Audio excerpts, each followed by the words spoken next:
I am about to tell you about some wild medical extortion, so hold on to your hat. Jason is locked up on a 90-day psychiatric incarceration order at Greater Binghamton Health Center in New York. Jason has been stable on 100 milligrams of clozapine for years now, but his psychiatrist, Dr. Charles Afful, is quadrupling that dose by increasing it by 25 milligrams a week until it is at that point. Here's where it gets a little wild. If Jason does not accept this increase to his dosage, Afful will not give him any, forcing him into a cold turkey withdrawal. Jason doesn't have a choice in this matter because previously he did try to stop this medication and the withdrawals caused a life-threatening condition. As of July 15th, he's on 175 milligrams. He's worried that if this increase continues, he'll become too lethargic to communicate or to participate in the groups that he's required to, which is going to make it much more difficult for him to eventually leave the facility. Jason is a writer who tries to help others who are experiencing psychiatric abuse. Here's an excerpt for an essay that he wrote about corruption and abuse that he experienced at another psychiatric facility in New York. Most of us didn't get enough food or even the right kind of food that we needed for our diets unless we badgered the doctors and nurses several times.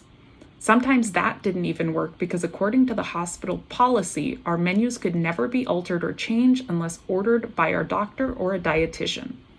I asked to see a dietitian many times because my food wasn't healthy enough and I didn't get much of it at mealtimes. I have a blood clotting disorder and I need to avoid too much saturated fat, cholesterol, and sodium so I can minimize my risk of blood clots and even stroke. Also, I was so desperate for more food sometimes that I even accepted food from my roommate, Midav, at times, even though that was against hospital policy too. All of that said, we need to demand that Dr. Afful stop this medical extortion. You can call him, Dr. Charles Afful, or you can email the Commissioner of the New York State Office of Mental Health, Anne Marie Sullivan. You can also fax the hospital, which I know it's no longer 1995, so you probably don't have a fax machine at home, but if you go to faxzero.com, it's extremely easy to do it for free. Remember, Jason is at risk for retaliation, so please keep that in mind as you speak with these people and as you craft your message. In July alone, we've helped multiple people escape from psychiatric abuses, so thank you in advance for advocating for Jason. You can follow me if you want updates on his case, or you can go to mindfreedom.org for more details and calls to action.